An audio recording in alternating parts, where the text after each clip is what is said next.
Hey guys, Mythic War from Midiclan HD, and this is more LEGO Star Wars The Complete Saga.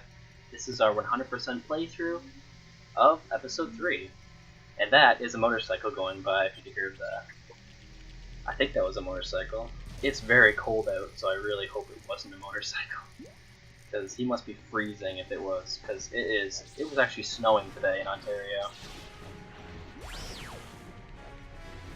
No. I know you can get that without dying. Ooh, that's scary. So I got my hat on. I know it's gray with a different color gray t-shirt or sweatshirt. Not sweatshirt, long sleeve shirt. And I know that doesn't match, but oh well. It feels a lot better and actually hear myself talk, which is the way to go. I'm probably gonna wear this hat in the rest of every one of my videos, if not this hat, another hat. Yes. So, what we need to do is get R2 up there, so we need to start this chute so it allows him to go up. See? Whoa, what just happened?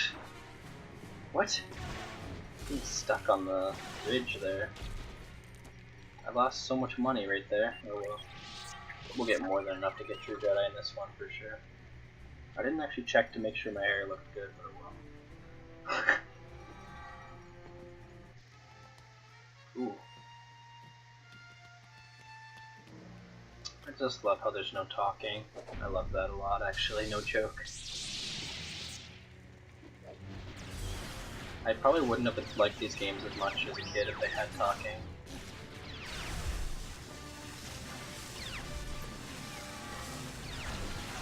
Why? I was blocking. What the hell happened? No!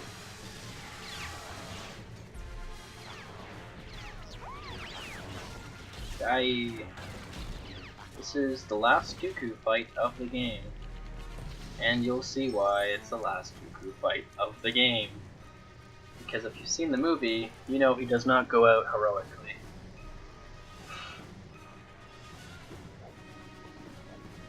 There's lots of money up here, so always go at the sides over here. I'm gonna go to the other side right after to get the moonies over there. So what I wanted to talk about in this episode was how sort of disappointed I am with Call of Duty World War II. Because if you didn't know, I'm a big Call of Duty player. I wouldn't say I'm great, but I think I'm a decent Call of Duty player. And I was super duper excited for World War II. And at launch, I loved it. But as time went on, it started to wear on me really quickly. Like more quickly than any other COD game.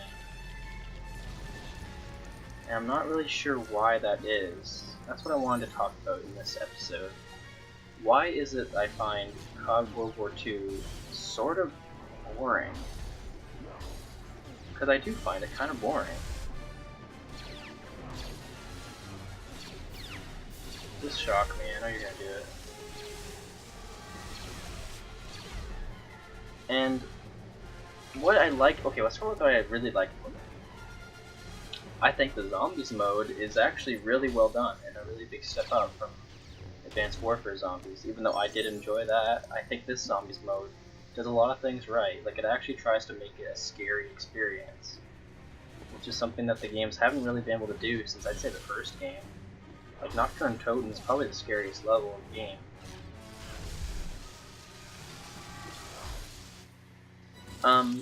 That's a really good positive for the game. Negative thing, I think the campaign is quite boring, and I probably won't finish it. Actually, I probably will finish it, but it won't be for a while. Like I have so many games to play right now. Like recently I picked up Crash Bandicoot Insane Trilogy, I picked up Horizon Zero Dawn, I got Pokemon Ultra Sun, and I plan on getting a Smart Odyssey at some point. The game just dropped a lot of frames right there. I'm not sure why that is.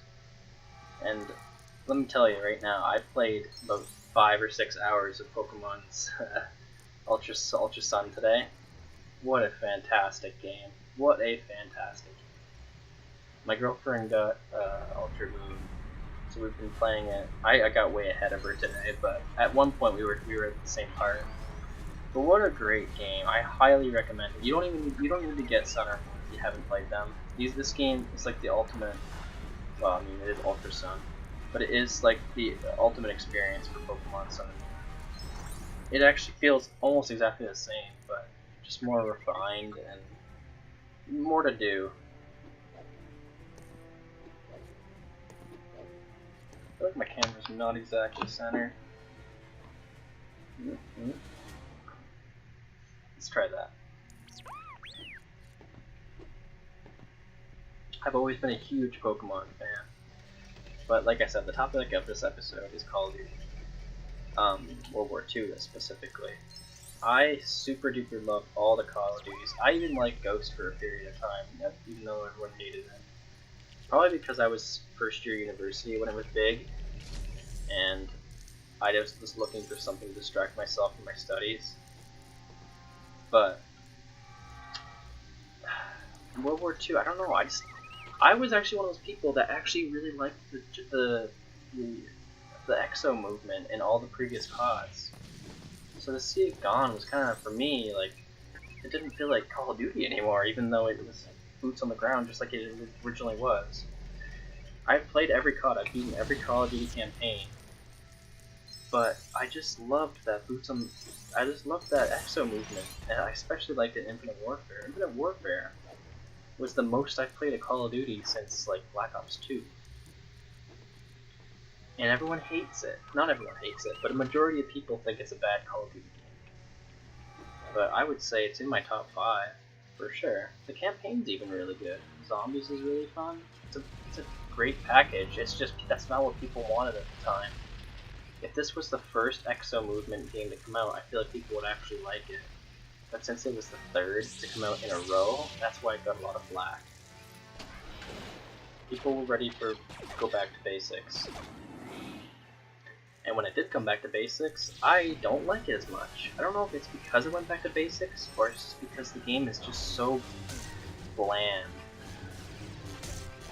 Like, I don't know if I'm gonna even finish it. It makes me sad to say that. Like, I've prestiged in the first week. I'm prestige 4, or 1. No, not 4. I'm prestige 1 level, like, 22 or something right now. Which isn't that great, but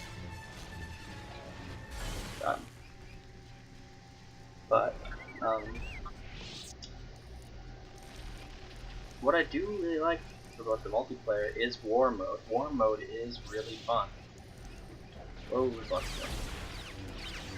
things. Because it gives me an objective. That's what I needed in Call of Duty, and then I realized that is exactly Battlefield. That is ripped straight from Battlefield. And that's the best part of this Call of Duty. So the best part of this Call of Duty is basically the Battlefield section. Which is kind of depressing. Like, this game has no identity. If you go to the headquarters, that's ripped right from Destiny 1 and 2. So you've seen all these things so many times already that it's hard to be amazed by it.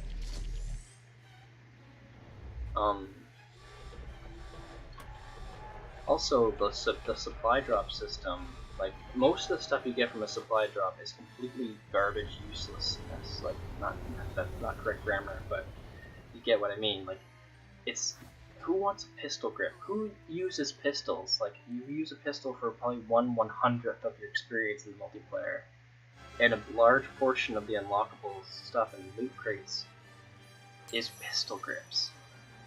I don't understand it, what they're doing. But it's their game, they're allowed to do what they want. We got True Jedi.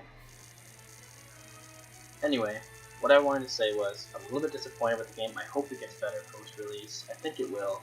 I think if they come out strong, bring out some, maybe they won't give out free maps, but they need more maps. That's the main issue. Like, especially with War. War has 3 maps. War is my favorite game mode, and it has 3 maps. It's not right. If they had 5 maps, I would be totally okay with it. But for it to only have 3, a little bit left. Anyways, guys, thank you guys so much for watching. This has been a big rambling episode, but I think I needed it. I think we could all say that Call of Duty World War II is a bit disappointing, but a little, it's fun. It's fun enough for Call of Duty. Thank you guys so much for watching, and we'll see you guys in the next episode where we continue on. I think it is the General Grievous episode level, but I might be wrong. Till then, guys, I'll see you next time. See you guys.